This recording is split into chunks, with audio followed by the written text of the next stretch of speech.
Eh, Primero que todo, les damos la más cordial bienvenida a la jornada de la tarde de este primer Congreso Internacional de Investigación Formativa en busca de una investigación con sentido transformador. Y antes de pasar a nuestra segunda conferencia, quisiéramos invitarlos a visitar la página web del evento que estamos en este momento mostrando y cuyo link pusimos en el chat para que puedan visitarla. Aquí, si ustedes bajan, se van a encontrar con 3 videos que hemos seleccionado de los enviados por los semilleros de investigación 2021 de nuestra universidad. Los invitamos a revisar estos videos para posteriormente votar por el mejor. El video con mayor cantidad de likes en YouTube será premiado el día de mañana en la jornada de la tarde. Y pueden votar hoy hasta las 20 horas. Así que los dejamos cordialmente invitados a revisar estos videos, que son una invitación de nuestros estudiantes a participar en lo que son los semilleros de investigación.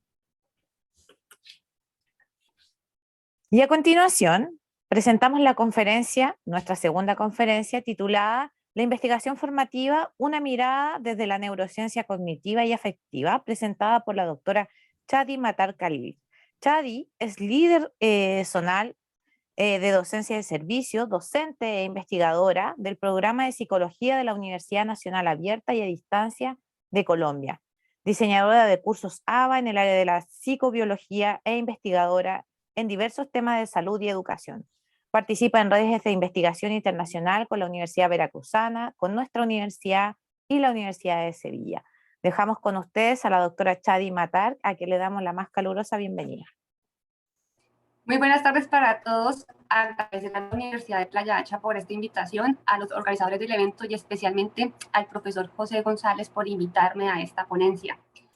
Para mí es muy importante que esta ponencia se maneje en un ambiente cálido y en un ambiente académico, porque es la mejor manera de aprender, de incorporar nuevos conocimientos. Y quisiera empezar la ponencia preguntándoles a ustedes si se podrá cuestionar de qué le sirve a un docente o a un estudiante saber neurociencia cognitiva o afectiva para desarrollar sus procesos de aprendizaje y sus procesos de investigación. No sé si de pronto alguno quisiera tomar la palabra iniciando y también consultarles si tal vez en su proceso de formación como docentes y también profesional han adquirido conocimientos de esta neurociencia para ejercer su profesión. No sé si tenemos 2 segunditos, de pronto si alguien quiere participar o si no, continúo. ¿Qué expectativa les daría saber en qué tendría que ver la neurociencia cognitiva y la neurociencia afectiva en la investigación y en el aprendizaje? ¿Alguien se atreve? ¿Aló, se escucha? El paisano. Ahí Javier parece que quiere plantear algo y después Sí. la profesora Esther. Gracias. Entonces las damas primero, profesora, por favor. Muchas gracias. Bueno, evidentemente que la psicología cognitiva es parte de la ciencia cognitiva, en donde los aprendizajes se producen en la mente de quien aprende, y por lo tanto, si nosotros los profesores aprendemos cuál es la forma que nuestros estudiantes aprenden ciencia, podríamos enseñar mejor. Ok, muchas gracias, muy bien. Desde cuando empecé mis estudios en la Universidad Pedagógica, lo primero que hice fue biología y lo primero que me apasionó fue biología humana y naturalmente la biología humana del cerebro. Después de 40 años, entonces pude estudiar neuroeducación. ¡Ah, qué bueno! Y entonces algo que ratifica lo que aprendí hace 40 años, o lo que asimilé, o lo que he vivido y he tratado de compartir es que si yo me conozco, entonces yo sé de qué soy capaz.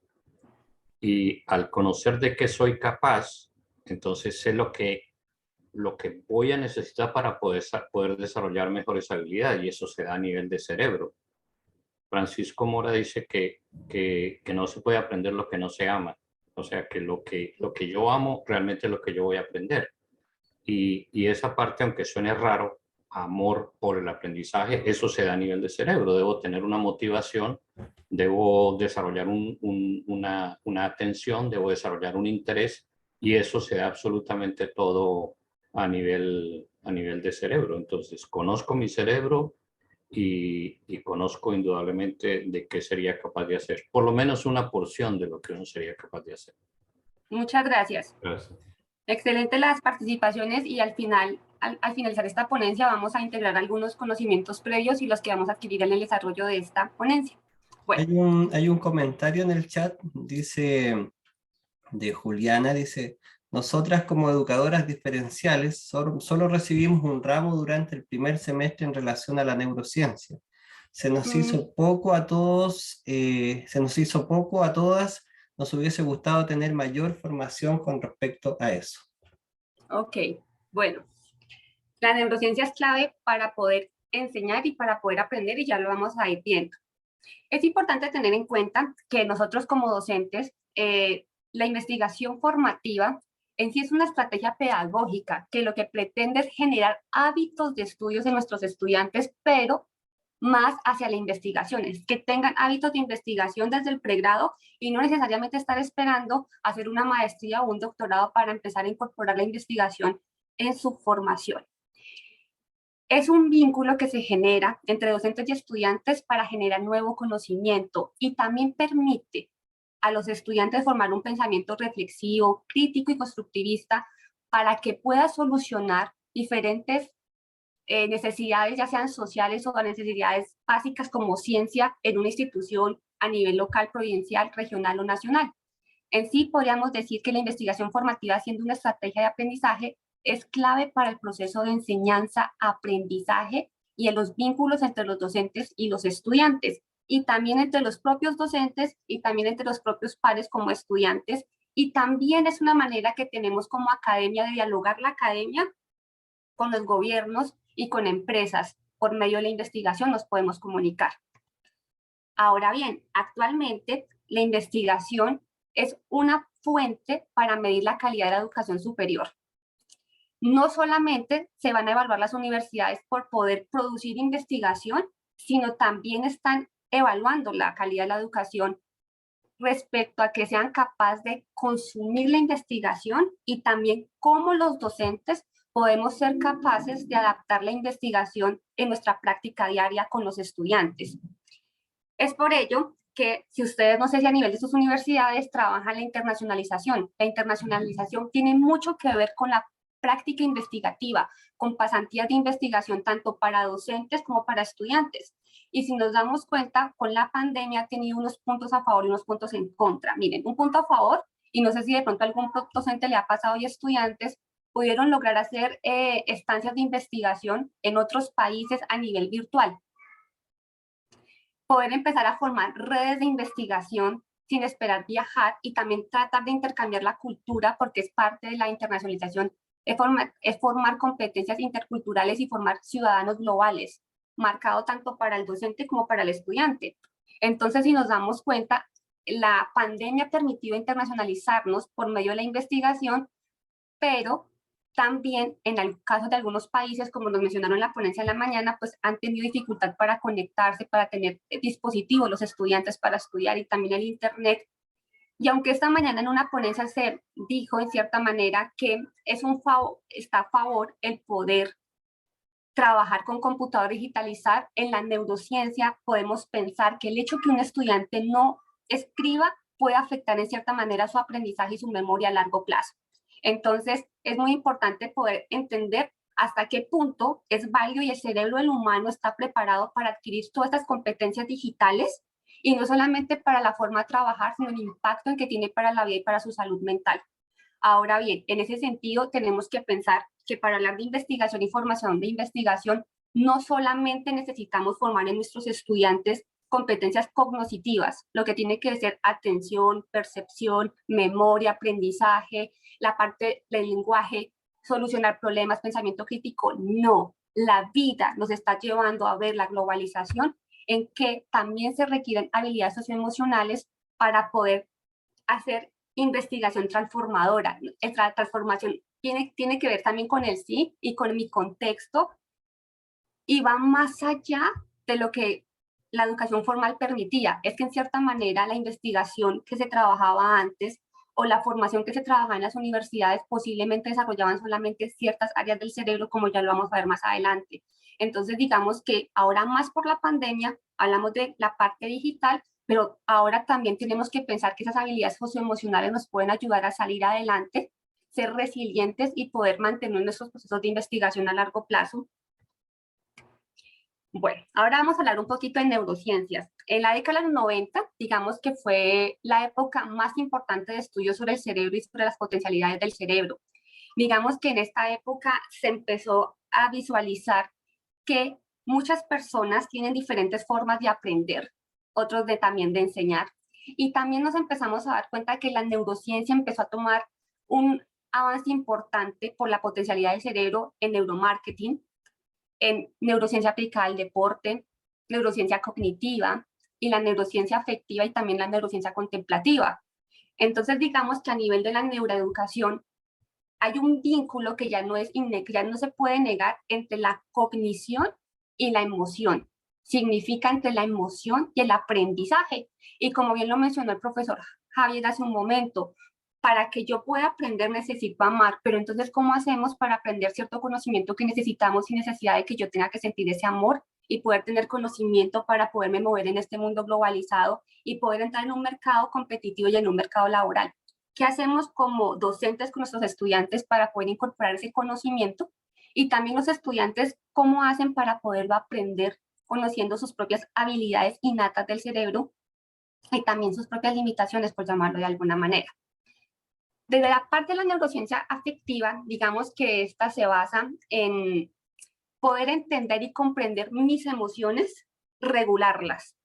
Y de aquí se puede desprender las habilidades socioemocionales. Y hay un autor demasiado importante que es Richard Davidson, que nos habla que cultivar la parte emocional es cultivar el bienestar de los docentes y los estudiantes. Bueno, ahora también, qué pena que tomo varios tópicos al tiempo, porque es el mundo contextual que tiene la educación.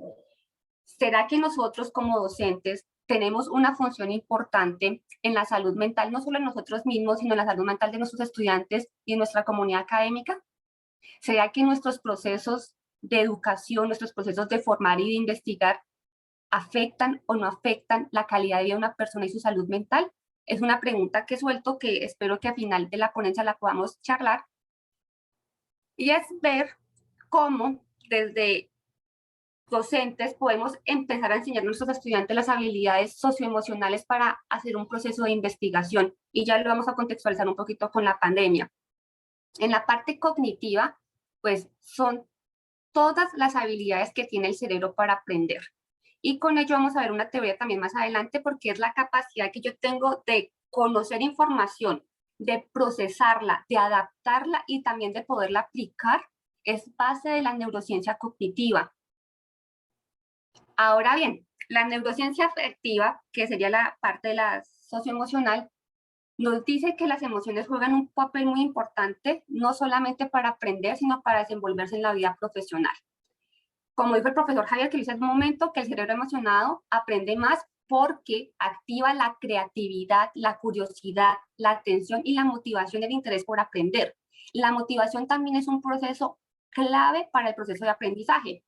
Adicionalmente, si como docente en un proceso de investigación o de formación académica generamos experiencias agradables en los estudiantes, que ese proceso de investigar sea un proceso agradable, activamos el hipocampo, que es la zona del cerebro encargada de la memoria y el aprendizaje a largo plazo. Pero si nosotros como docentes potenciamos en cierta manera las emociones negativas de los estudiantes, como la ira, la rabia, en un proceso de investigación, obviamente lo que estamos haciendo más es activando la amígdala, y cuando se activa la amígdala es bien sabido que el cerebro puede ocurrir tres situaciones: es o la parálisis, o la huida, o la lucha.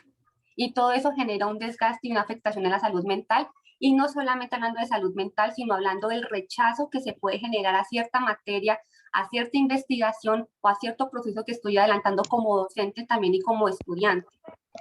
Es un principio fundamental para el aprendizaje, pues por la parte gratificante en el papel de que sea para mí como docente agradable enseñar un proceso de investigación para que también lo pueda leer el otro por las neuronas espejo. Es muy importante tenerlo en cuenta. Entonces, si nos damos cuenta, el componente emocional del docente y del estudiante hace un feedback mutuo y potencia o no potencia el trabajo en equipo o el trabajo en investigación. Ahora bien, llegando aquí al tema más actual de la pandemia, todos sabemos que la pandemia cambió obviamente la forma de trabajar, la forma de estudiar, cambió la economía, generó muchísimo impacto a muchas personas, a muchos docentes les tocó trabajar en casa, lidiar con sus hijos, lidiar con sus sobrinos, bueno, lidiar con la parte académica y también como la brecha que nos mencionó esta mañana el ponente de Polonia, el poder utilizar las TICs generó mucha diferencia para algunos docentes que no estaban muy familiarizados con ellos, algunos estaban preparados ya en entornos virtuales, había un poco de ambiente mixto, o sea, parte virtual, parte presencial, pero no todos estaban preparados para ello y tampoco los estudiantes estaban muy familiarizados con un aprendizaje que tenga que ver con la parte digital porque requiere bastante autonomía. Entonces, si nos ponemos a ubicar en un proceso de investigación, digamos que muchas investigaciones que requerían trabajo de campo pudieron haber quedado frenadas. Procesos de financiación, diferentes procesos de frenar de verdad investigaciones que puedan ser para optar un título de pregrado, un título de posgrado, un título de maestría, un título de doctorado, generó en muchas personas, tanto en docentes como estudiantes, frustración, tristeza, desesperanza. Adicionalmente, nosotros tenemos que ser conscientes que previo a la pandemia ya teníamos unos problemas de educación y son más marcados en ciertos países y en ciertas universidades por el bajo rendimiento académico y como bien lo mencionó también el ponente esta mañana, eso es un riesgo que estamos viviendo por la pandemia. También la digitalización, el bajo rendimiento, o sea, problemas que ya teníamos se están exacerbando tanto también en educación como en problemas de salud mental. Entonces, todas estas situaciones que se vivieron en la pandemia, la pregunta es, además de mi habilidad cognitiva, ¿qué otro tipo de habilidad era lo clave para poder, como docente, mantener la motivación de un estudiante para aprender y la misma manera de un estudiante que se pueda mantener motivado en un proceso de aprendizaje, poder hacer frente a la situación, ser resiliente y salir adelante? Entonces, como bien sabemos, procrastinar es algo que es muy común tanto en estudiantes como en docentes. Muchas personas lo relacionan con pereza, ser holgazán, pero no es así. Es un mal manejo de las emociones negativas. Miren, las emociones no es que sean malas ni buenas. Las emociones han tenido un proceso grande de evolución en el ser humano, pero el problema no es las emociones, es lo que yo hago con las emociones, hasta dónde permito que una emoción me domina, y ya lo vamos a ver más adelante con un ejemplo que les voy a mostrar del cerebro. Entonces, digamos que cómo hacerle frente y cómo vamos a hacer como profesores y como estudiantes para poder trabajar de una manera presencial o con la parte de alternancia de poder medir entre lo virtual y lo presencial y poder mantener la atención, la motivación en un estudiante en un proceso de investigación. ¿Qué podemos hacer como profesores? ¿Qué pueden hacer los estudiantes? Son bastantes interrogantes que los tenemos, donde la neurociencia nos puede ayudar bastante.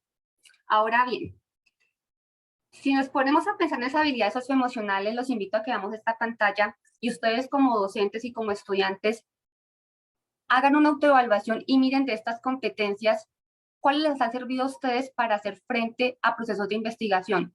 Miren, yo sé que muchos de ustedes tal vez cuando presentaron alguna tesis que rechazaron la hipótesis, que el planteamiento del problema no era adecuado, que el jurado dijo que no, que ese objetivo no estaba bien. ¿Cuántas personas no quisieron tirar la toalla en una investigación o no solamente en el proceso de investigación? ¿Qué pasa cuando yo presento un artículo a una revista y me lo rechazan? ¿Sí?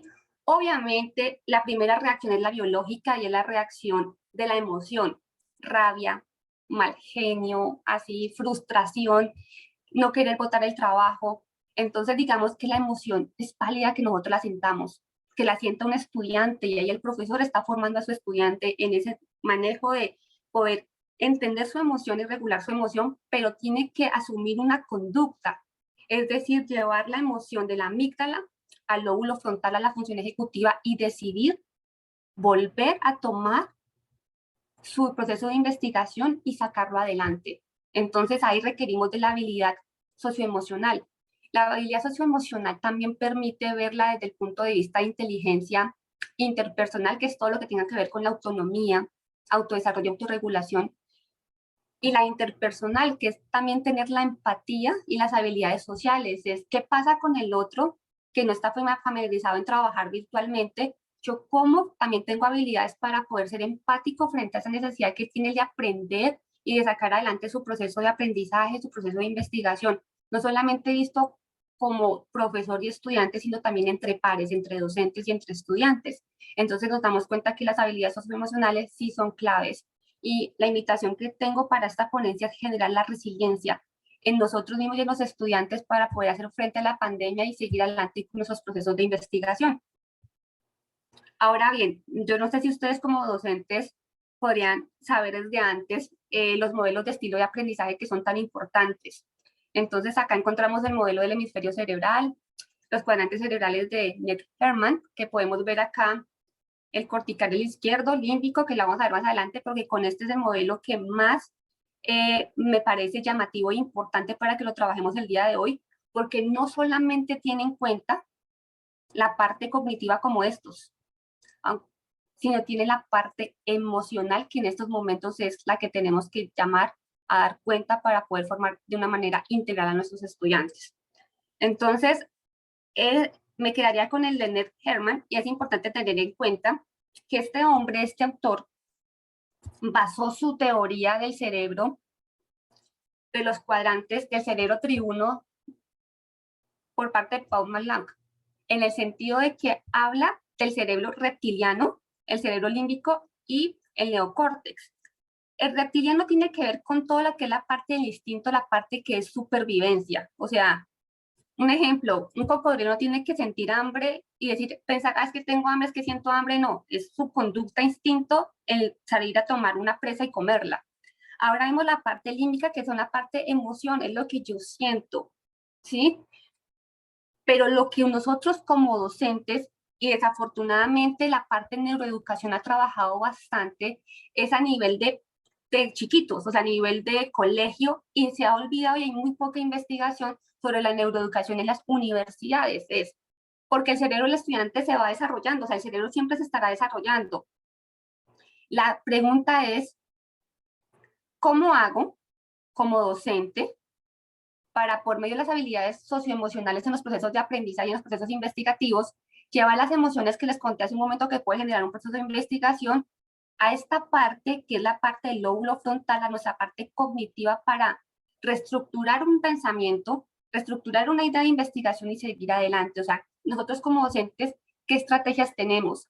Y si hace un momento mencioné a Richard Davidson, que es tan importante, él también nos menciona que las habilidades socioemocionales o la parte emocional es muy importante para el bienestar y la calidad de vida. La empatía, la humildad, son emociones que se asocian con el bienestar del ser humano, no solamente con el bienestar a nivel de salud, sino también el bienestar que yo puedo tener para aprender, para enseñar y para vivir y para enfrentar el mundo. Y además se ha asociado también que las habilidades socioemocionales tienen que ver con la neurogénesis, tiene que ver con la epigenética y con la neuroplasticidad. Entonces, recuerden, si en algún momento ustedes de la universidad, porque nos va a citar más en la universidad, algún docente que a ustedes les haya causado impacto de una manera positiva o negativa, en lo mismo a los estudiantes de estos momentos, que ustedes también en su rol de estudiantes a sus propios compañeros o docentes y entre pares, que hayan generado algún tipo de impacto y por qué, y lo charlaremos si lo quieren poner en la mesa después de la ponencia. En ese sentido, este investigador, tomando el modelo de hemisferio cerebral y del cerebro triuno, pues divide el cerebro en cuadrantes. Ahora ya pasamos un poco a la parte afectiva, a la parte cognitiva.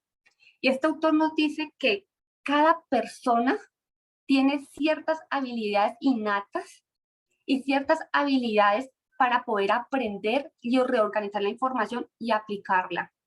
Ahora podemos hacer también todo nuestro propio ejercicio pensando como docentes y también pensando en los estudiantes y los estudiantes de la misma manera, en que existen personas. En estos cuadrantes se nos divide el cortical izquierdo, que es esta parte de nuestro cerebro, el límbico izquierdo, y recordemos el cerebro triuno que les mostré anteriormente, que vendría siendo la parte de la amígdala, acá el cortical izquierdo en la parte superior, y tenemos acá el cortical derecho y el límbico derecho. Muchos de nosotros tenemos diferentes habilidades en diferentes zonas del cerebro desarrolladas, pero siempre va a predominar una más que la otra. Y ello tiene que ver en cómo yo aprendo y cómo también puedo tener un gusto o no para tocar ciertos temas de investigación. Y ya lo vamos a ver.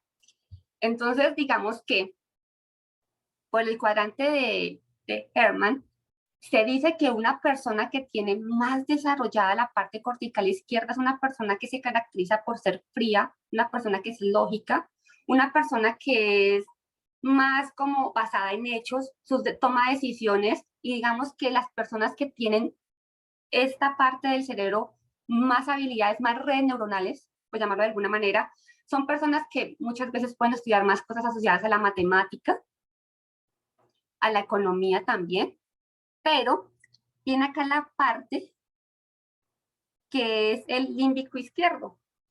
Se dice que una persona cuando tiene más desarrollada esta parte del cerebro es una persona que puede estructurar mejor la información, es una persona que es más organizada, es una persona que puede planear mejor, es una persona que le gusta cumplir, ¿sí? Es una persona que en cierta manera también tendría algún tipo de debilidad, es una persona que no le gusta que le cambien las ideas de un momento a otro, o que si vamos por esta ruta de investigación y tenemos que cambiar para esta ruta, es una persona que se le va a dificultar incorporarse en la nueva ruta. No le gusta que le cambien las ideas, ni que le cambien los procesos, ni lo que tenía estructurado. Es una persona que si usted le dice, tiene que entregar el informe de investigación mañana a las 5 de la tarde, digamos que lo puede hacer perfectamente porque por su propia habilidad que tiene.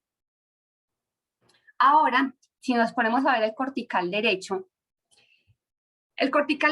tiene su propio cerebro, le da una habilidad de poder ver la parte a nivel global y más holística. Tiene una gran capacidad espacial, es una gran capacidad que tiene de ser una persona que imagina, es una persona con alta creatividad. Si miramos la diferencia entre el cognitivo, la parte cognitiva, los que son la parte frontal, entre el izquierdo y el derecho, digamos que esta persona es más estructurada, se basa en hipótesis y se lanza menos a hacer una investigación si no tiene toda la rigurosidad científica de haber leído papers, de saber a ciencia cierta que lo que va a hacer va bien. Mientras que el que está aquí es una persona que en el camino va haciendo camino y va haciendo investigación y es más creativo. Y digamos que son estudiantes y son profesores que podrían trabajar más en tipos de investigación y emprendimiento. Entonces yo quiero que ustedes empiecen a analizar sus propias habilidades, las habilidades de su equipo, las habilidades de los estudiantes, en que no es que a este estudiante no le guste investigar, no es que no sabe investigar, cómo como docentes podemos potencializar las partes de su cerebro que ya son hábiles de por sí, pero cómo podemos compensar ciertas otras áreas del cerebro que necesita para aprender y para investigar y luego para su vida profesional. Ahí queda todo el conocimiento de la neurociencia para aprender a enseñar y para aprender a aprender. Entonces, ahora bien, ahora vemos acá un límbico derecho que es el comunicador. El límbico derecho se caracteriza porque le importa mucho las relaciones interpersonales. Mire, a nivel laboral, cuando se trabaja con una persona que es un límbico derecho, si usted como jefe o como compañero llega y no lo saluda, se indisputa. Ya le cuesta trabajar, ya le cuesta empezarse a concentrar, porque es una persona que le importa mucho la parte cálida y un buen clima de aprendizaje. O sea, es una persona que necesita sentir gusto, no solo por lo que está investigando, sino también por el docente. O sea, es el prototipo de estudiante o el prototipo de docente que siempre me ha sagrado trabajar con ciertos tipos de personas o en ciertos tipos de temas. Y digamos que si nos ponemos a pensar acá, el límbico derecho, ¿para qué tipo de investigación podría ser más propicio? Investigaciones que tengan que ver con las personas y en ciencias sociales. Acá podemos ver la parte de innovación. Acá podemos ver toda la parte de lo que es ciencia básica, y aquí también podríamos ver partes del cerebro que tendrían que ver con las partes administrativas. Entonces, si nos damos cuenta, todos tenemos la capacidad de investigar, sí, pero ciertos temas los vamos a tener habilidades más fuertes de investigación innatas que otras. Y es muy importante como docentes, cuando impartimos nuestras clases, cuando impartimos nuestros procesos de investigaciones, cómo yo puedo tener estrategias para poder entender que en mi clase, virtual o presencial, tengo todos estos diferentes estilos de aprender, de procesar y de organizar la información, y también hasta gustos y habilidades por investigar. Entonces, no sé si ustedes como docentes en algún momento se pusieron a pensar en ello, o simplemente se quedan como, no, es que este estudiante no es capaz, no puede, no sabe, es que no quiere, o el estudiante que cree es que eso a mí no me gusta, es que yo no quiero, es que yo no puedo. Entonces, empezamos a unir la parte cognitiva y la parte emocional, y nos estamos dando cuenta que es súper clave, no solo para aprender, sino para poder investigar y perdurar en un proceso de investigación. Ahora bien, no sé si ustedes han tenido la oportunidad de leer artículos en los que muestran que los estudiantes que hacen maestría y que hacen doctorado son los que más se deprimen y han presentado sintomatología de ansiedad. Y muchas personas, después de presentar un cuadro de investigación, tienen cambios de comportamiento y cambios en el estado de ánimo, y muchas personas, según la experiencia que han tenido en su proceso de investigación, odian o aman la investigación. Entonces, tenemos que pensar en nuestras habilidades socioemocionales para poder sacar adelante los procesos de investigación, para poder volver a enviar un artículo a revista, como mencioné hace un momento, y para poder ser resilientes, y también darnos cuenta que muchas veces, en muchos países, la educación, ¿en qué solo se basó? En desarrollar qué parte del cerebro. Esta, ¿cierto? O tal vez esta, olvidándonos que puede existir otras partes del cerebro que son muy propicias para desarrollar, porque necesitamos equipo humano fuertes en diferentes áreas. No todos van a investigar lo mismo y no todos van a querer lo mismo, pero no significa que no puedan investigar. Entonces, digamos que un profesional, independiente del área que esté, que tenga la habilidad para extraer información, saber buscar información científica y saber investigarla, es un profesional que va a tener grande éxito, no solo él, sino la empresa donde lo contraten, la institución donde esté, ya sea universitaria, gubernamental o de la que sea, es una gran ventaja y para la transformación del mundo. La investigación es la que nos permite salir adelante. Pensemos un poco cómo sería el cerebro de las personas que crearon la vacuna en tan corto tiempo. Entonces, pensemos todo ese despliegue que tuvo la crisis para ya los conocimientos previos reorganizarlos y sacar una vacuna. Entonces, tenemos que pensar que también el mundo, a través de los peores impactos que hemos tenido, es cuando más se levanta, saca adelante procesos de investigación increíbles. O si sabemos que el antibiótico fue un error, el antibiótico no era que estaban destruyendo antibióticos, sino un error de laboratorio que permitió darse cuenta que servía como antibiótico. Entonces, la idea es que pensemos todas estas características que pueden tener nuestros estudiantes y nosotros como compañeros, y también es un desafío para las universidades y los grupos de investigación, cómo podemos formar equipos que tengan todas estas partes del cerebro.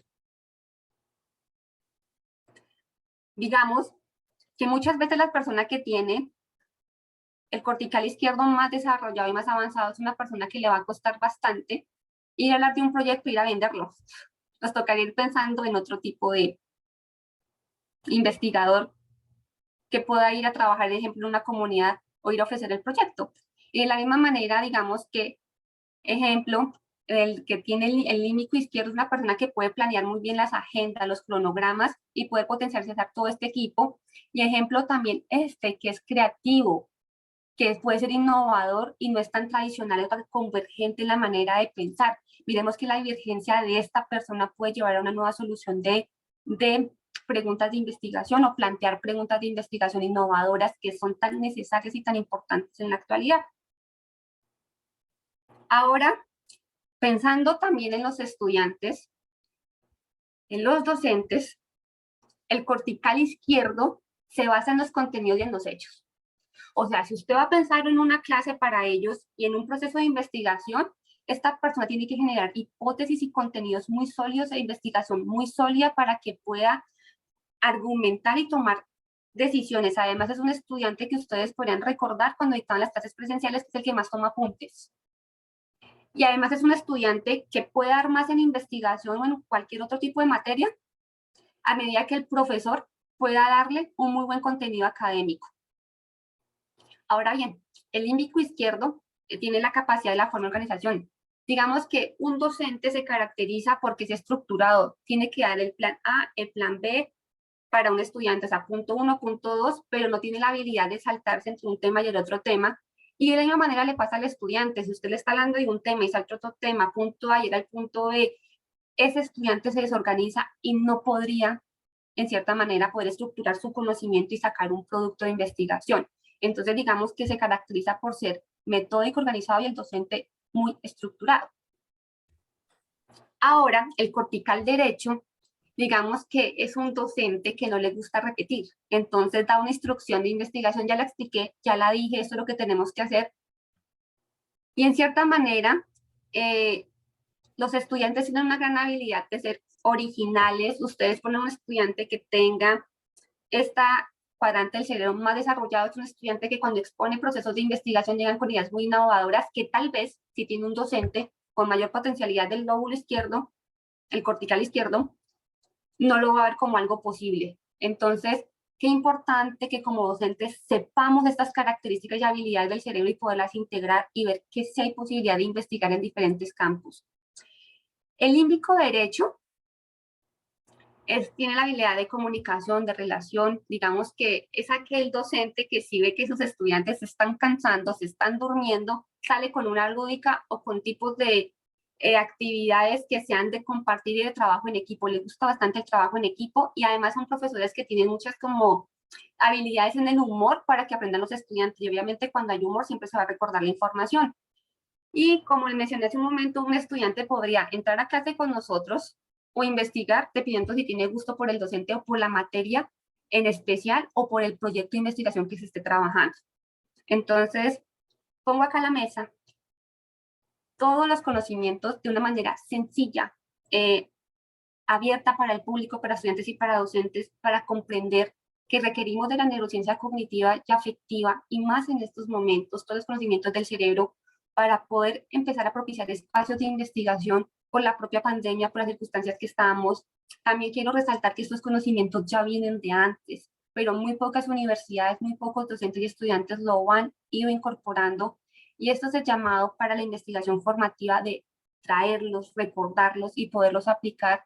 Como dijo el profesor Jairo hace un momento, el doctor Jairo, es autoconocerme. Yo como docente, si conozco cuáles son mis habilidades del cerebro y reconozco las habilidades del cerebro de mis estudiantes y el estudiante reconoce cómo es que aprende, obviamente estamos llamados a diseñar estrategias pedagógicas para las clases y para investigar que cubran todos esos cuadrantes del cerebro y garantizar la misma oportunidad de aprendizaje y de investigación en diferentes campos y áreas del saber. Entonces, bueno, este era prácticamente el conocimiento que les quería transmitir a nivel de la neurociencia aplicada de una manera más coloquial, fácil en entender, y quedo muy atenta a cualquier tipo de pregunta o compartir que tengamos respecto a la neurociencia aplicada desde el punto de vista cognitivo y afectivo y en espera también de saber si ustedes como docentes en algún momento, después de lo que conté y pregunté al inicio, si lo han aplicado en sus ejercicios de investigación. Bien, muchas gracias, Chadi. Vamos a abrir el espacio a las preguntas. Ahí Javier ya tiene levantada la mano. Javier. Levanto la mano biológica porque la otra al fin nunca la he encontrado. Sabemos que el estudiante durante su tiempo de educación secundaria, no digo que jamás, pero quizá apenas un 1 o 2% hace alguna cosa que parezca investigación. Cuando llega a la universidad, obligado tiene que hacerlo. Si a la semana de entrar ya tiene que empezar algo que pueda parecer un proyecto o por lo menos formular la pregunta de investigación o cualquier idea que tenga que ver con investigación, resulta que en su cerebro él no ha sido preparado para absolutamente nada que tenga que ver con investigación, pero está en la obligación de hacer investigación. Entonces, indudablemente que es un estudiante que va a tener un choque cerebral múltiple entre lo que no sé, la expectativa de cómo será eso, la obligatoriedad de hacer algo, el temor a perder y la disposición pues para aprender. Pero la pregunta es, ¿y qué puede hacer el pobre maestro si a él no le están pagando para que reentrene, para que reeduque, para que trate de imprimirle o inyectarle ese gusto, porque hay que tener gusto por hacer investigación? Ese es un problema que lo ve uno cuando uno ha llegado a la universidad, uno mismo lo ha vivido cuando entró la primera vez a la universidad, etcétera. Y aún se ve. Yo veo a algunos compañeros de doctorado que pasaron por el posgrado, pero llegan y tienen prácticamente el mismo choque emocional, cerebral, personal, educativo, etc. ¿Qué pueden hacer los Bueno, maestros? aquí tendríamos que revisar varios puntos. Una cuestión es no saber hacer algo y tener la habilidad para hacerlo y que la academia me ayude a desarrollarla, porque todos tenemos habilidades, ¿sí? Y eso es importante tenerlo clarísimo. Pero adicionalmente en ciertos países, y hablaría por Colombia, Colombia ya está generando por Colciencias acompañamiento a investigaciones en los colegios. Ejemplo, en mi caso, yo como docente he acompañado por Colciencias nuevos talentos y jóvenes y chiquillos investigadores desde el punto de vista formativo. Y nosotros nos reunimos acá en Proyecto Ondas, ejemplo, donde estoy, y Red Colsi. Y creo que nosotros, Red Colsi es internacional. Entonces, digamos que ya hay desde los colegios un acercamiento a la investigación. Yo pensaría que tocar reestructurar es la formación de esos docentes que vienen formados desde antes, con una estructura de pensamiento muy convergente, donde no permiten la creatividad. Miren, yo a veces me pregunto y digo una cosa, ustedes se ponen a mirar a un niño de por sí es cruel, y yo pienso que la educación se basa en la parte emocional de los niños, en poderlos educar y hacerlos buenos seres humanos, porque un niño por él bota un perro desde las escaleras, ¿sí? Si uno se pone a mirar el comportamiento de los niños se empujan, se chuzan los ojos, tienen un comportamiento cruel. Nosotros como adultos los estamos educando para que tengan competencias socioemocionales para poder vivir en comunidad y no hacer daño. Pero ellos tienen innata la creatividad y la curiosidad, y yo a veces pienso que la educación en primaria y en la secundaria es la que se tira en cierta manera ese proceso innato del cerebro, porque tiene que ser como el profesor dice, es que eso no se puede, es que tiene que ser así. Si usted me preguntaría, profe Javier, la mejor manera es desaprender y aprender siendo profesor. Tendríamos que coger como universidad, ejemplo, la Universidad de Playa Ancha, tocar el Ministerio de Educación allá en Chile, acá en Colombia, y decir, vengan, están llegando a la universidad, sí, tendríamos que reelaborar los proyectos de educación en los colegios, porque en cierta manera están inhibiendo la capacidad que tienen de habilidad para investigar o para aprender de una manera que el mundo la necesita. Lo que se aprendía antes ya no es. La manera de enseñar ya no funciona. Y tendríamos que entrar a entrenar a las comunidades educativas, tanto institucional, a nivel organizacional, como a sus docentes para reeducarlos, porque es que los niños y los adolescentes tienen el potencial. O sea, es que ellos lo tienen. El problema seríamos esa generación de docentes que no están acostumbrados a eso porque se volvieron convergentes. Y además recordemos, la neuroplasticidad, el poder tener motivación y poder gestionar cambio es bastante grande, pero desafortunadamente tenemos una brecha muy fuerte ahí generacional de algunos docentes que no permiten que esa habilidad se pueda dar. Entonces, yo pensaría que sí es un problema más a nivel gubernamental también como profesor formado de antes para desaprender y aprender que con los propios estudiantes, porque obviamente podemos tener la estrategia de no hablar de una vez de investigación, no, nosotros podemos diseñar cursos y tareas que requieran investigar y de una manera inconsciente los estamos incorporando. Uno puede entrar a hacer una estrategia de aprendizaje en un curso X que no es de investigación, estrategia basada en investigación, no sé si de pronto alguno de ustedes las ha utilizado en sus cursos, y de por sí ahí ya se están incorporando. O sea, qué importante que como universidad en el microcurrículo, en el macrocurrículo, nos sentemos a pensar y mirar qué tipo de cursos podrían tener estrategia de aprendizaje en investigación desde el primer periodo, y ellos están investigando sin que se estén dando cuenta. Y a medida que va avanzando, pues ya empezamos a hablar de una manera más fuerte en investigación, más puntual, y ya la tienen algo incorporado de una manera inconsciente, y ya sale al lóbulo frontal. Y aquí, mandarla acá. Perfecto. No sé si hay Muchas más gracias. preguntas. Más preguntas. Hay una en el chat. ¿En el chat hay algo? Sí. Dice, entre las variantes de estos estudios de neurociencia, se analizan, los tipos de alimentos que consumen los estudiantes, como variante importante. Esa es la pregunta. ¿Se analiza Creo que la persona que bueno, hay estudios en neurociencia que sí se llaman nutriogenómica, que tienen que ver que la alimentación en el niño basa su comportamiento, ¿sí? bueno, vamos a hablarlo de niños, vamos a hablarlo de adultos, porque no sé si me preguntaron por niños o por adultos. La parte de alimentación en un niño aumenta la hiperactividad sobre todo y la parte de agresividad, los dulces. Eso ya hay estudios que lo están reportando.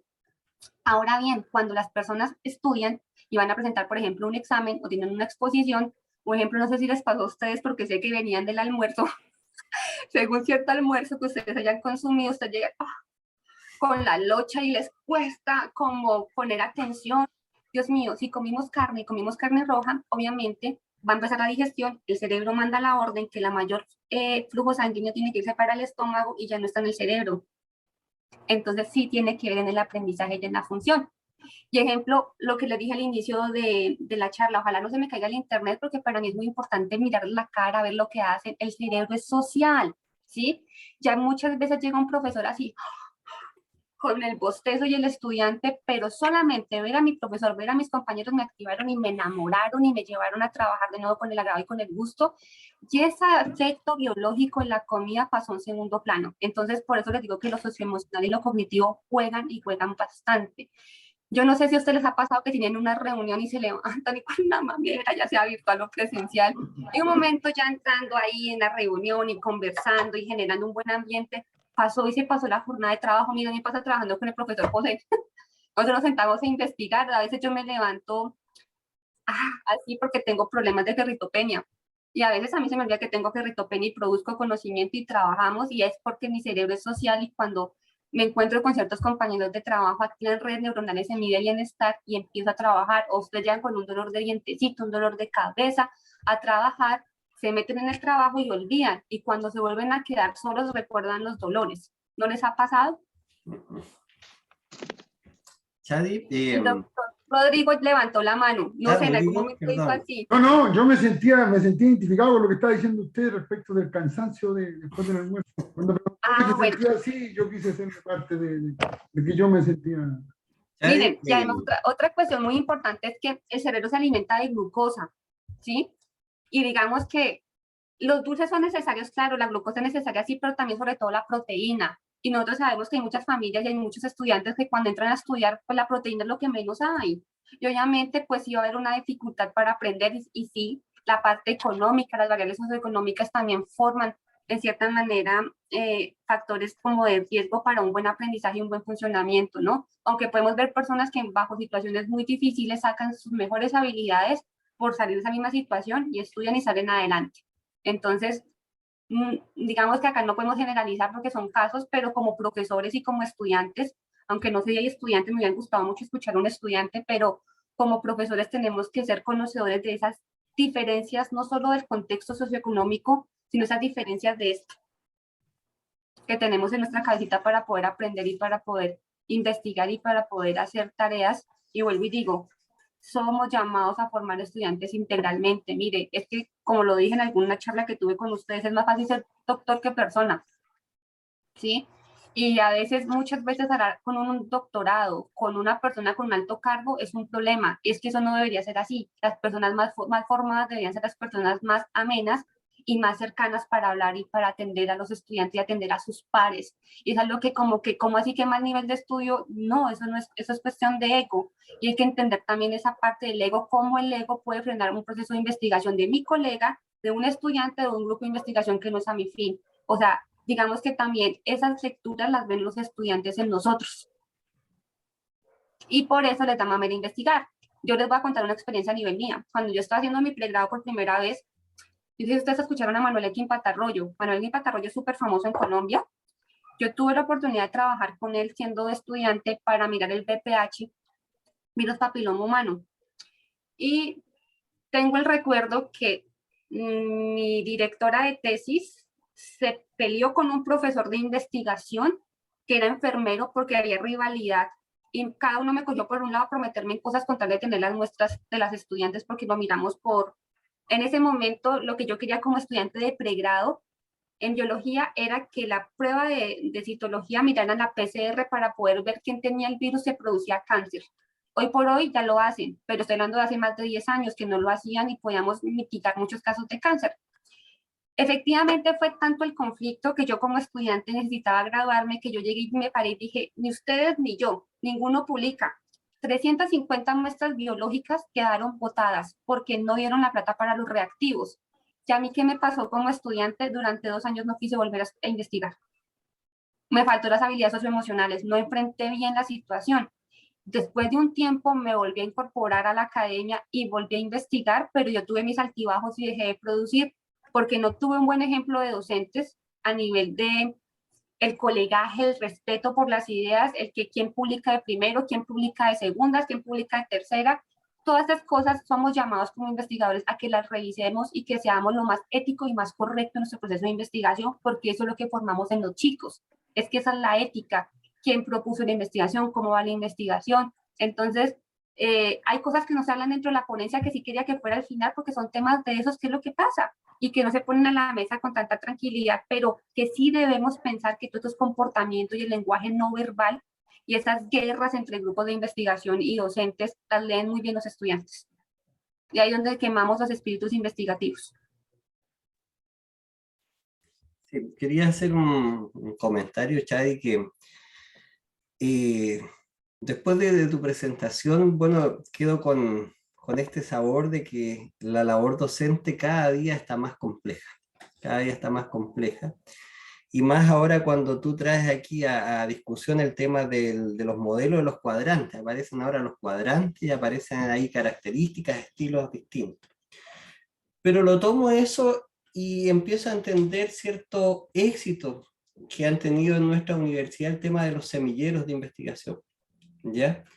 Y resulta que justamente el éxito se debe a que ahí se genera un espacio en que cada estudiante desde su cuadrante, digamos, desde su característica está aportando. Entonces se genera ese espacio en que yo, con esa condición, disculpen si no es el tecnicismo, si no se habla de condición, si es sin esa condición, con esa cuadrante, yo aporto, ¿cierto? Yo soy el comunicativo, yo soy el reflexivo, yo soy el que le da la formalidad, y yo creo que ahí está el secreto del éxito de los semilleros, porque se generó ese espacio. Ahora estaba pensando, ¿qué pasa si no están esos espacios? ¿Cómo la labor del docente, cómo yo como docente genero las estrategias para llegar, digamos, a esos distintos estilos, a esos distintos cuadrantes? Y más me preocupo, por ejemplo, en la mañana hablaba el profesor Jacek de un curso de 70 estudiantes, de 80 estudiantes, y más me preocupo cuando es virtual, cuando es online, ¿sí? ¿Cómo entonces se responde a esa dinámica? Eso es un punto importante pensando en el estudiante, pero recordemos lo que yo les mostré en una diapositiva, que son las habilidades del profesor, ¿sí? Imagínense el cortical izquierdo preparándole una clase al índico derecho cuando el que está aquí no es una persona tan fría y tan seca, y el que está aquí, si no me saludó el profesor, ya me indispuso, o mi compañero, ¿sí? Entonces, tenemos que ver en doble vía, y por eso decía que es tan importante para enseñar y para aprender. Miren, desafortunadamente, nuestras universidades, o no sé si la de ustedes, que un diplomado para ser mejor profesor, que el uso de las TICs, que el uso de no sé qué, pero a veces yo pienso que existen personas que son pedagogas completamente formadas, que tal vez tienen conocimiento también en neurociencias, que deberían acompañar el desarrollo de esos sílabus y de esas guías de actividades de los estudiantes, pensando en esa diversidad de estudiantes, ¿sí? En que podamos preparar material auditivo, visual y de colores para los estudiantes. O sea, es que ahí vendría un problema de qué tipo de material y cómo estoy enseñando yo y qué utilizo en mi clase. Y ahí ya vamos a hablar un poco de pedagogía y de didáctica, que también estaría amparado por la neurociencia. Entonces, como profesores, la invitación también es que pidamos a nuestras universidades ese acompañamiento en pedagogía, teniendo en cuenta que la neurociencia ya nos dice, oigan, hay diferentes personas que aprenden. Vengan, esta parte de cuadrantes, si quieren, lo primero que podemos hacer en su universidad, profe José, es hacer un bosquejo y hacer un tamizaje de cuáles son los cuadrantes de los profesores, en dónde están las situaciones de las clases donde hay más pérdida de los estudiantes, más deserción escolar, y empezar a analizar qué podemos potencializar en esos profesores para poder hacer mejor sus clases, y asimismo potencializar las habilidades de los estudiantes para poder aprender. Entonces, receta como tal, digamos que yo podría atreverme a decir que es según la clase, ¿sí? No todas. Ejemplo, yo dicto psicobiología, y como es profesora yo llego y digo, bueno, psicobiología, como las matemáticas, esta clase que los psicólogos menos quieren. Y yo digo, a ver, si un psicólogo no sabe el cerebro, ¿cómo va a ser psicólogo? Entonces muchas personas escogen carreras pensando que no tienen nada que ver con cierto conocimiento, ¿sí?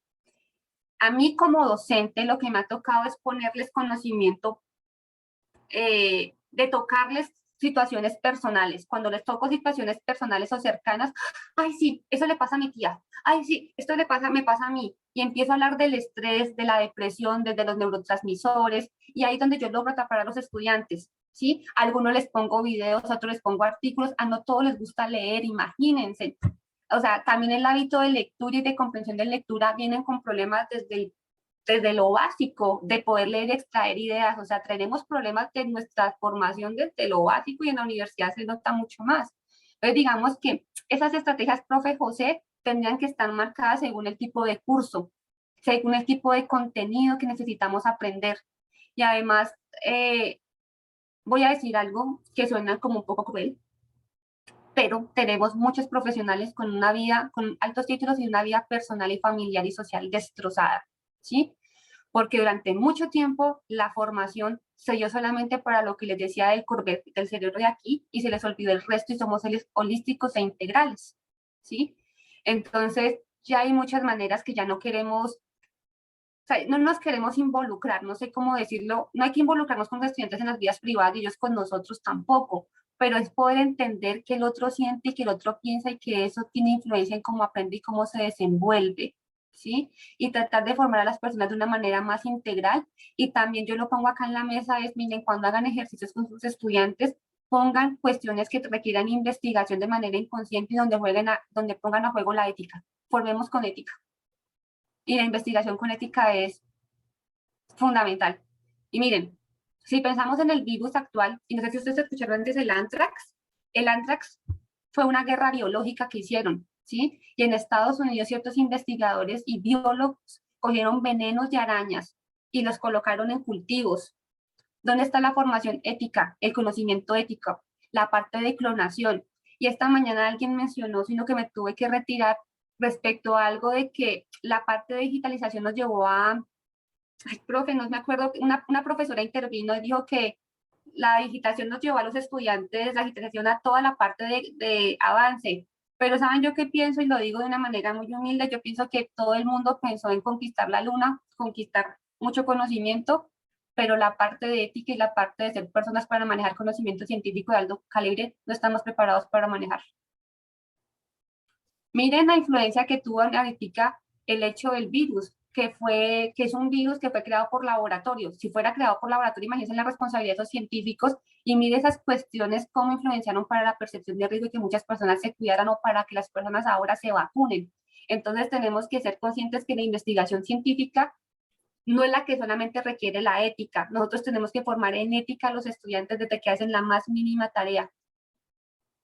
Porque si queremos tener investigación transformadora, que es el eje importante de este congreso, no dejemos de lado la ética. Y la ética, si nos vamos a empezar como parte de parte humana, de la parte de autorrealización, la ética, digamos que es una pirámide que estaría en la parte de acá, pero no debería estar en la parte alta. Tuve la oportunidad, qué pena, de contar experiencias, porque así es como aprendemos. Yo fui profesora de estudiantes en el INTEC. Tuve asesinos de estudiantes, tuve estudiantes de toda clase, y muchos de ellos en algún momento me dicen, ay, profe, es que si alguien nos hubiera enseñado de chiquitos estas cosas, seguramente no hubiéramos robado y no hubiéramos matado, ¿entiende? Entonces, miren la parte de formación y uno como docente, que el profe José lo dijo, es que la formación como docente, formar es una tarea de alta responsabilidad, o sea, o uno como docente de verdad puede tirarse un talento y la ética en un estudiante y desencadenar un problema social, o realmente con nuestro ejemplo y nuestra manera de trabajar y de hacer podemos cultivar y evocar muy buenos profesionales. Recordemos que mucha gente aprende por aprendizaje vicario, que significa por ver al otro. Si ustedes se dan cuenta, perdón, porque cuando trabajan con alguien, ustedes asumen un tic de la persona, una mirada, una posición de la mano, es las neuronas espejo. Entonces, imagínense en qué más nos incorporamos de las personas que convivimos. Sí, profe. Sí, Melanie, vi que había levantado la mano. ¿O se arrepintió? Justo la profesora comentó este tema que yo me puse a pensar, y es que claro, hoy día estamos en una crisis que es sociosanitaria y vemos como, por ejemplo, muchas investigaciones sí se llevaron a cabo, a pesar de haber estado en crisis, y yo creo que tiene mucho que ver esto de estar con semilleros. Yo, por ejemplo, hice la tesis ahora en pandemia, igual uno vive esas crisis, como usted dice, profesora, que las familias también viven momentos importantes. A mí o sea, falleció mi abuelita, que era muy importante para mí en medio del proceso. Entonces, al estar dentro de un semillero, uno igual se siente como apoyada, o sea, cuando hay calidad desde lo académico. Entonces, ella ya lo explicó, que claro, pues a veces se vive estas crisis, las familias como que no están siempre estables, pero sirve ese apoyo académico entre todos. Así que no sé, ya lo dijo, así que gracias. Muchas gracias por la investigación. Gracias, Melanie. Las redes se convierte el grupo de semillero, lo podríamos denominar una red de apoyo. En estos momentos de pandemia, podamos dejarlo como, después de este congreso, si pueden dejarlo como relatoría, que los grupos de investigación se volvieron redes de apoyo para las personas y los estudiantes y los investigadores. Eso es un punto muy importante. No, antes no eran redes de apoyo. ¿Karen? Ahí me quedé pensando en tu experiencia cuando desertaste la investigación un tiempo. Y a mí me pasó algo similar, pero con una publicación hace muchos años. Me llegó el relato de los evaluadores y destruyeron el trabajo, un trabajo de años, no sé, 3 años. Y fue tan terrible que guardé ese artículo por mucho tiempo, unos 2 o 3 años, y después lo volví a leer. O sea, pasaron mucho tiempo para leer todo. Y ahí recién lo vi y dije, no estaba tan malo. En realidad, ahora que tenía más competencia investigativa, lo leí y dije, no estaba tan malo, y me frustré tanto. Y siempre que recuerdo ese momento, pienso cómo transmitirle a los estudiantes la resiliencia en la investigación. ¿Ya? Ahí no sé si tú tienes alguna receta, algún tips que nos puedas dar, porque... Mire, profe, su experiencia y mi experiencia, yo le marqué, pena hablando yo primero de mí, ¿no? Mi experiencia me dijo que yo no quise investigar por 2 años. Su merced dijo que no quiso publicar y lo dejó de lado. Hicimos lo que no se debía. La experiencia, el aprendizaje vicario en ellos forma, ¿sí? Y cuando, ejemplo, uno le dice a un estudiante que se va a enfrentar a tal cuestión y él ya lo tiene previsto, él va a tomar acción frente a eso y no lo cogemos por sorpresa como la vida nos cogió a nosotras. Nosotros no nos prepararon, nadie nos prepara para golpes, ¿sí? Y mucho menos de ese estilo. Porque uno a veces, uno siendo novato y estudiante, uno cree que todo es amor y que todo es paz, que todo es ética. Y bueno, muchas cosas que a veces uno cree y que la persona que es mayor es la persona que es más responsable a veces que uno y no es así. Entonces, profe, lo más importante ante eso es el aprendizaje en lo que uno cuenta por experiencia y en el momento que usted debe hacer un artículo con los estudiantes o hagan una investigación, el proceso se hace ahí in situ, ¿sí? El poder, uno como ser humano siente y piensa y tiene comportamiento, es decir, esas terapias de grupo, como en cierta manera esta ponencia se está volviendo, sin que nos demos cuenta, es que si usted como profesora le cuenta su experiencia a su estudiante y cuentan la emoción que generó el rechazo del artículo o el rechazo del trabajo que están haciendo en ese momento, lo charlan, vuelvo y digo, de la amígdala, estamos completamente de amígdala. Tengo rabia, qué piedra, que porque esa revista no se dieron cuenta, todo lo que nos generó negativamente. Lo que pasa es que ahora como docentes tenemos que reestructurar y mandarlos al lóbulo frontal. Bueno, ¿qué otra manera podemos solucionar? ¿Qué otra manera podemos buscar? ¿Qué otra revista podríamos hacer? ¿Qué podemos mejorar en el artículo? O venga, si está mal este objetivo de investigación, ¿cómo lo podríamos planear? Entonces, después de sacar todo, tiene que venir la parte cognitiva, la parte de autorregulación, la parte de empatía y la parte de trabajar en equipo y de buscar soluciones. Ejemplo, si la profe Karen no tiene la autoeficacia para solucionar lo que nos dijeron de investigación, la heteroeficacia, buscamos un par. Le decimos a la profesora Susana, asesórenos que usted sabe más de este tema y buscamos otras ventanas de posibilidades y solución de situaciones. Es búsqueda de solución de conflictos o situaciones frente a una investigación y se llevan también para solucionar cuestiones de la vida. Obviamente, ese estudiante está teniendo la competencia de saber que fracasa y que va a ser resiliente y que lo va a sacar adelante simplemente por el aprendizaje in situ vicario, haciéndolo, o sea, también. Entonces, digamos que el llamado es a hacerlo. Ejemplo, con el profe José, nos han criticado artículos y nos lo han rechazado en 3 revistas, creo. 1, yo soy de las docentes que, y porque sé la parte de emoción, yo no le doy mucho tiempo a una corrección de una revista o a un rechazo para mandarlo a otra, porque sé que la emoción le daría más potencia, y luego empiezo a procrastinar. Ay, porque está en otro artículo, porque estoy en otra investigación, porque soy ya medio mamera. Entonces, si yo sé que el cerebro hace eso y que yo tiendo a tener ciertos comportamientos, lo que yo tengo que hacer es conocerme y luchar por eso y no darle fuerza y empezar a trabajar en ello. Entonces, ejemplo, en mi caso, yo estudié un artículo en neurobiología, perdón, de neurocovid, efectos del COVID-19 en el cerebro. Yo lo amo, a mí me encanta eso, yo lo leo y me gusta, pero lo han rechazado en 3 revistas. Entonces, pero a mí me encanta, yo digo, ojalá salga publicado pronto, ojalá la gente lo lea y se dé cuenta porque hay que prevenir, porque también hay un daño a nivel de cerebro que lo podemos ver mucho más adelante, un impacto a nivel de enfermedades neurodegenerativas, que me encantaría que todo el mundo lo supiera, ¿sí? No es que ya estoy vacunado, no importa que me dé, ¿sí? Entonces, me lo han rechazado y cada vez que me lo rechazan, yo digo, algunos no dicen qué, es que eso es lo triste. Algunas revistas no dicen qué falla uno, entonces uno se queda pensando en qué es. Entonces toca buscar un par que nos lo lea y ser completamente, tener capacidad de buscar soluciones para hacer algo. Entonces, profe, hacerlo viviendo esas situaciones con los estudiantes. El señor Rodrigo levantó la manito. Sí, ahora sí. A ver, voy a disentir con algunas percepciones, particularmente creo que un comentario y una pregunta, o tal vez 2 comentarios. Lo primero, creo que el concepto de resiliencia, cuando se trajo de las ciencias duras a las ciencias sociales, está tan manoseado que finalmente se desvirtuó y tan gastado que hoy día pareciera ser que todo el mundo es resiliente y la resiliencia pareciera ser que es una patente que tenemos y que nos autodefine cuando no debería ser así. Lo primero. Lo segundo, claro, es interesante lo que tú planteas respecto de cómo hay que seguir, practicar con el ejemplo, pero eso sería, para mí resulta un poco haciendo clases, incluso en pre y posgrado, tiene que ver con el ideal ser de ciertos temas, porque hoy día el fracaso no está instalado en nuestra formación. Y la paciencia, que un poco ahí, tomando lo que decía Bauman, de esta cosa de la memoria, la inmediatez de los temas, no sé si los estudiantes hoy día tengan capacidad de esperar 8, 9, 10 meses para que le den una respuesta si es que el artículo está aceptado o no. La investigación es paciencia. Hoy día, cuando el mundo va demasiado rápido, cuando las canciones duran 2 minutos, cuando los tips que te entregan de información no duran más de 50 segundos, cuando todo es rápido, y todo lo que sucede hoy día ya no sucedió mañana, y pasado mañana se olvidó, no sé cómo instalar esta capacidad respecto de, claro, es interesante las cuatro partes que tú dices del cerebro, bien, pero hoy día el mundo afuera de la academia o común y corriente avanza demasiado más rápido y la investigación lo que más requiere es paciencia. Tú decías, Karen tuvo un artículo 2 años que no lo vio, tú tuviste 3 años que no lo hiciste.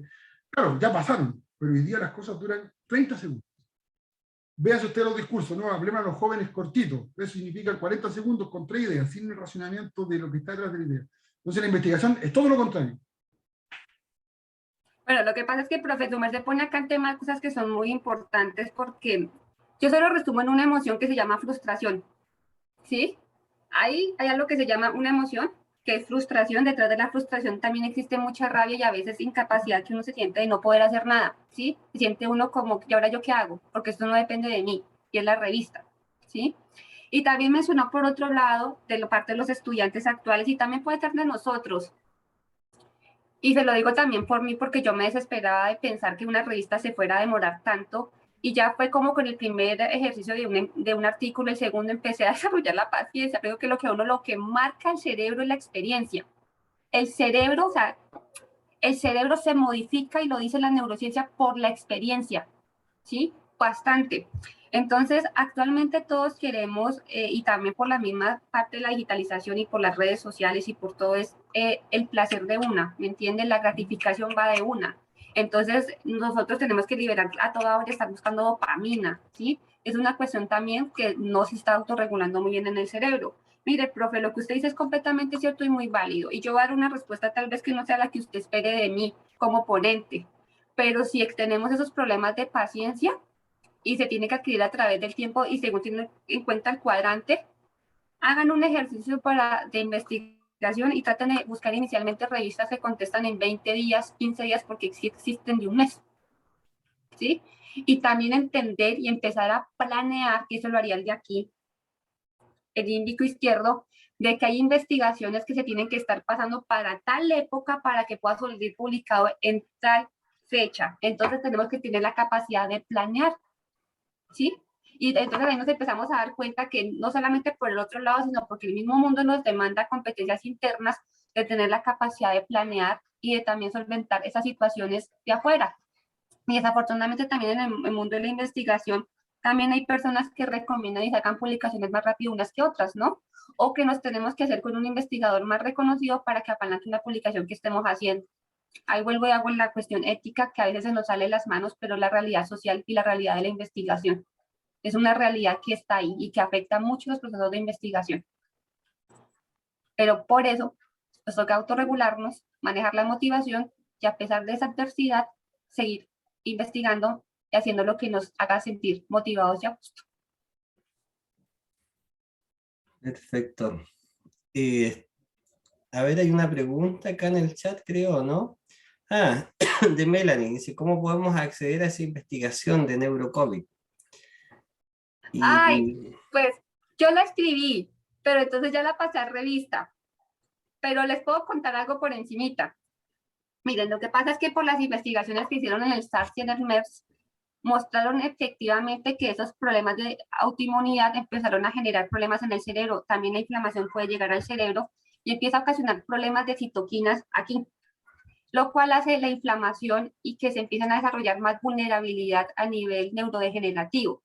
Es decir, las personas que sufrieron de COVID y que se les fue el olor, el gusto, o sea, el oler y el sabor, posiblemente está la hipótesis que hay que pensar que el COVID subió al cerebro. ¿Sí?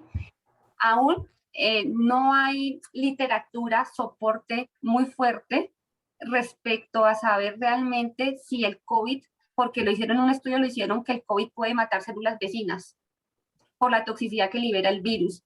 Y también otros estudios que marcan igual de los virus, que dicen, por ejemplo, el virus del VPH, que un virus puede generar una infección, luego queda latente, queda quieto, y cuando la persona se inmunosuprime puede volver a salir a hacer infección.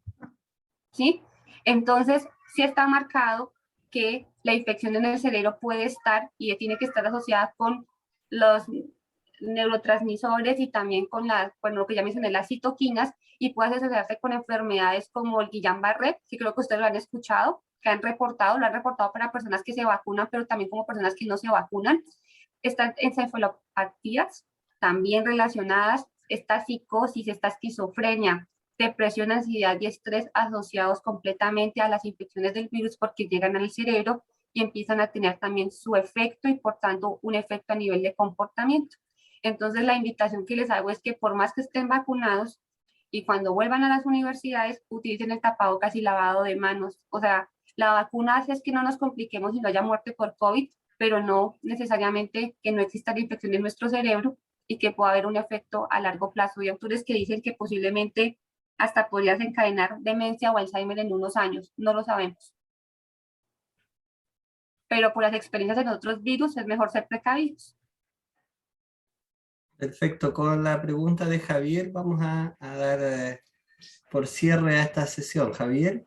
Ok, todo lo que se habló antes del excelente resumen de su excelente artículo, que estoy seguro que con excelencia lo van a calificar esta vez, me lleva a la primera intervención que hice, donde si yo me conozco, yo sé lo que soy capaz de hacer, lo que soy capaz de resistir, lo que soy capaz de dar, lo que soy cómo puedo entender a mis estudiantes, a los colegas, etc. La inquietud va a lo siguiente. En esa parte de conocerse, como bien lo dijo Shadi, por ejemplo, conocer el diagrama de Hipócrates del temperamento, es decir, saber que o yo soy flemático, o yo soy sanguíneo, o soy melancólico, o soy colérico con todos estos rasgos, etcétera, o el diagrama DISC de la personalidad, saber si yo soy cumplidor dominante, seguro, influyente, dependiendo si es español o inglés, con todos los rasgos. Entonces, ¿hasta dónde pudieras recomendar o darle validez a que sí, uno puede hacer los test de la personalidad, del temperamento, por lo menos conocer esos rasgos como resultado de un test, aunque es diferente, pues estar en la práctica, que es lo mejor. Pero hasta dónde un docente valdría la pena poder trabajar esos tests y al menos en eso poderse conocer y saber de qué es capaz de hacer y qué puede afrontar. Bueno, usted lo mencionó y usted mismo se dio la respuesta, profe Javier, porque todos los cuestionarios nos dan rasgos, no nos ayudan a hacer un diagnóstico como tal, porque los diagnósticos como tal los hace la entrevista, ¿sí? Entonces, digamos, si usted como docente se los va a autoaplicar, por ejemplo, para saber en qué cuadrante es su dominante, porque, ejemplo, si después de terminar esta conversación, lo googlean, van a encontrar en Psicoactiva el cuestionario de Hermann virtual, y ahí mismo les va a decir si ustedes qué dominantes son, ¿sí? Profe, la idea es que ya sabe que le van a dar un rasgo, ¿cierto? Entonces, usted tendría que evaluarlo conforme a cómo usted da las clases. Entonces, va a la parte del rasgo y lo va a complementar con el análisis de la forma que usted lleva las clases y también con la forma de que usted piensa y siente frente a sus estudiantes respecto a sus potencialidades o limitaciones. Y ahí usted va a tener la respuesta claramente de usted de cuál cuadrante es y cuál tendría que fortalecer que necesite para dictar sus clases y sus grupos. Entonces los rasgos los va a identificar, pero tiene que confrontar usted cómo dicta y cómo desarrolla su parte pedagógica y cómo lleva a cabo una clase, y específicamente también ponerla a juego de cómo usted actúa en los procesos de investigación, tanto de enseñanza como a nivel personal. Entonces, ahí empieza a hacer la comparación y ahí obviamente sí le va a servir, creo que de una manera más objetiva. Perfecto, Chadi. Con eso cerramos la presentación. Estamos muy agradecidos por tu presentación y disposición a este diálogo sumamente interesante, que incluso a veces nos escapamos del tema central, pero lo necesitábamos ese espacio de conversación que nos hace muy bien. Quería pedirles un favor antes de cerrar, si podemos por unos segunditos prender la cámara para tener una foto de este momento. Y ahí el fotógrafo profesional Rodrigo nos va a decir cuándo sonreír. Profe, cuando cambiamos del tema sóspico del límbico, perdón, del convergente, del divergente, del cortical derecho. Acá existimos corticales derechos también. Bien, entonces en 3, 2, 1, ahí va. Muchas gracias. Perfecto, muchas gracias. Con esto cerramos, agradecemos a Chay, a los presentes, y mañana nos vemos a las 9 de la mañana, ¿cierto? Para dar inicio a la segunda jornada y final. Así que muchas gracias, los invito a visitar la página del evento. Recuerden que hay 3 videos ahí que están concursando por un premio sorpresa que también se va a sortear el día de mañana. Son los 3 mejores videos de semillero que están planteados ahí, contando sus experiencias y motivando a nuevos semilleristas a participar. Así que en eso nos vemos mañana. Muchas gracias. Y adiós y muchas todos. gracias Chao, por la chao, invitación. chao. Un gusto conocerlos. Chao. Igual, chao, chao, chao, chao. Chao, gracias. Chao, Adiós. chao.